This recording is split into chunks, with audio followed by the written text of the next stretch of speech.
play you got ejected? He was pulling my hip, and I was swinging away to sell the call. Made contact with him. As you know, I'm not one to apologize for things I meant to do, but I do apologize to Jusuf because I didn't intend to hit him. I sell calls with my arms.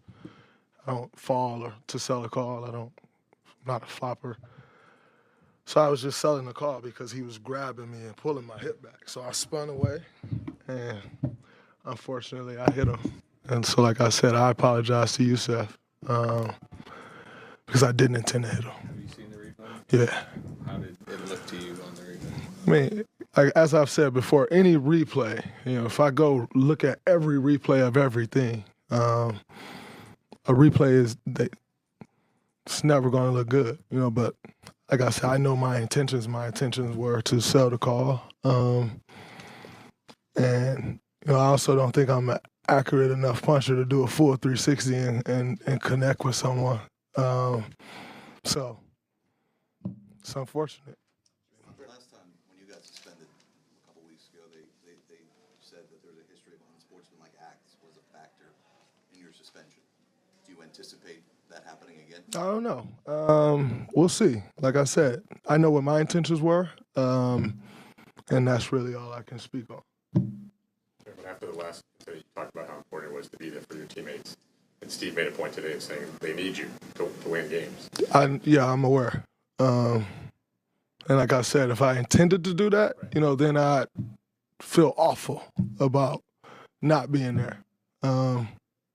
But my intentions were just to sell the file. And he was, as you can see, as I'm posting up, he's moving forward. So as I'm moving back, he's still coming forward. And like I said, it's unfortunate. I apologize to Nurkic because I hit him. So I do apologize to him, and I didn't intend to hit him. So I think you guys have known me long enough. If I intended to do something, I'm not apologizing for it. But I did make contact with him, so I apologize because it wasn't my intention. Do you think you deserve the flagrant 2, or is that part of it? It's a hard hit, So if you listen to the definition of a flagrant 2, it's an excessive hit, So I can't argue that it was a flagrant 2 because I did make contact, So now, as I said, my intent wasn't to make contact. So if that's a part of the definition, then I know for sure it wasn't. But I made contact, and it was hard contact. So I think the flagrant 2 was warranted. It's a hit above the neck, or at least I think the neck, or somewhere over here, and it's hard contact. So that would meet the definition for sure of a flagrant 2. But as I said, it wasn't my intention to make that contact, any contact at all, really. Like I said, I was spinning away and trying to sell the file. But, yeah, I think it definitely meets, the definition for sure. But my intent wasn't to hit him. Jim, I understand you said the intent wasn't there, but with this team's small margin for error and where you are now a third into the season, do you think there needs to be some sort of alteration to how you approach these situations to not put the team in a situation where you may not be available?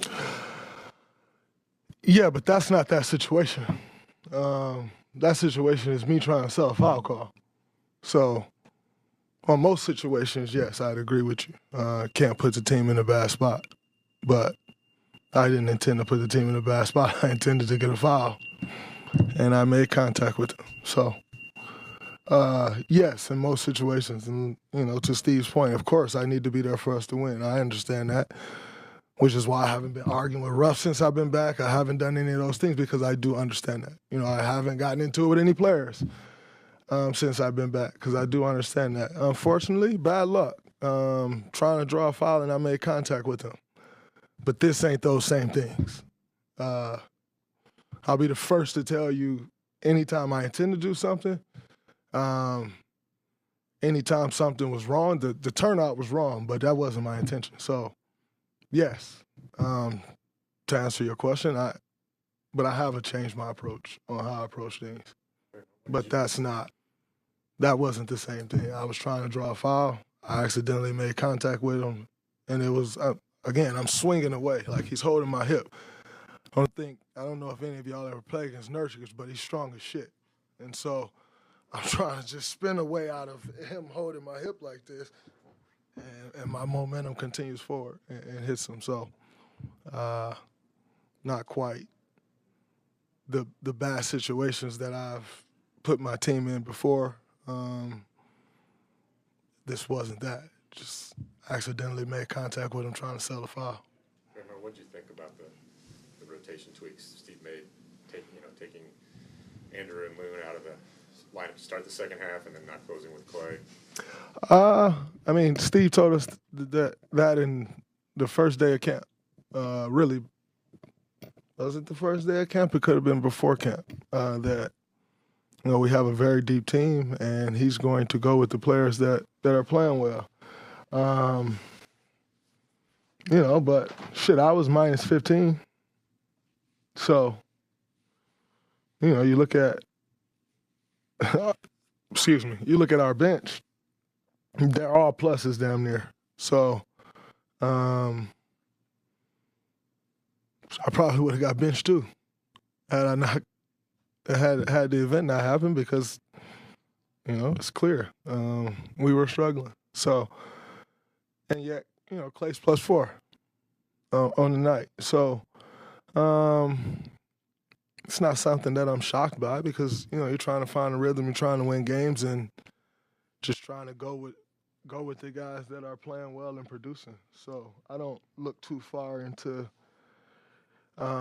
who's benched or whatnot. You're just trying to find lineups that works, and I respect Steve's calls on that. Nurkic was just asked about the play, and he said that brother needs help. What's your response to that? Respect.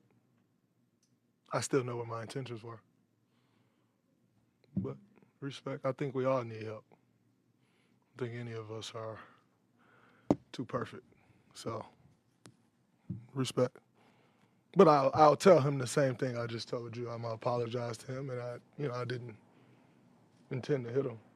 So, but he has a right to feel how he want to feel about it, and I'm not gonna sit here and try to go back and forth on how he feels about it. It's on him. You've been a guy in the past, when Steve says, "Hey, we're gonna." Like in the playoffs last year, right? Come back, hey, we're going to start Loon over here. You're going to come off the bench. Instances like that, as you just said, you've always been very open to that, go with the flow, okay with that. For other guys, I mean, Klay was just talking to us and how he said it was very strange for him not to close and looked visibly upset on the bench. How, I know you're not inside Klay's head, but how does a guy how do you check your ego and your pride sometimes in those moments, just for what has to happen to win? Well, I don't think I don't think anyone's overly worried about someone being upset that they're not playing, because we're competitors. You work ultimately to play these games and put a great product on the floor and play great, because that's the job, right? So I don't think anyone's overly worried about someone being upset that they're not playing, because we're all competitive. But as far as ego goes, egos always have to be checked on a team, because it's a team sport and it's made up of individuals. And the goal is always to make the sum of those parts work together. And, if sometimes it goes better than others, and that's just how the cookie crumbles sometimes. But I think, for Klay, and for anybody in this situation, the number one goal for everyone just has to be to win. Whether that's you're playing or you're not playing, the number one goal of a team, in order for a team to be successful, is it has to be to win the game. And you figure out everything else after. But I don't think Klay's ever had to deal with that. And so your first time dealing with that is different. And your reaction you never know how you're going to react to something like that until you go through it, you know? And so that's foreign territory for Klay. I don't think anyone's mad that he was upset about it. You don't want somebody that just go sit there and like, oh, it don't matter. You want guys that's going to compete. Do you expect these lineup decisions, closing decisions, to be more common? I know you're looking at the plus minus tonight, but obviously there's been a lot of trends recently that have kind of led to this moment. Yeah, I think it'll continue for sure. Because again, you're just trying to find the lineups that works. You're trying to find the lineups that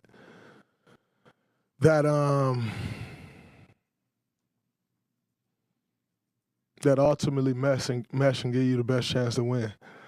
And sometimes that can be like who you're facing as well. You know, some guys match up differently or better or worse with certain teams. And you know, so I think that'll play a role in it too. You know, it's not just, I don't think it's some set in stone thing.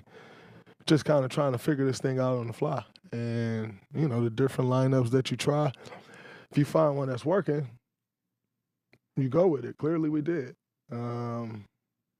PP was plus 18, Dario was plus 21, JK was plus 13, CP was plus 12. So, you know, it's not like we're just looking at something and it's like, oh, that didn't make sense. Like, clearly it made sense. Those guys were playing really well. So I don't expect it to be like, oh, one specific thing. Maybe it is, maybe it isn't. But I do expect that whoever's playing best is going to be on the floor. Last one. The league, I assume, will probably reach out to you tomorrow. Do you expect to have a conversation with them? Yeah, for sure. You know, and I'll have the conversation. And I'll tell them the same thing I told you, you know.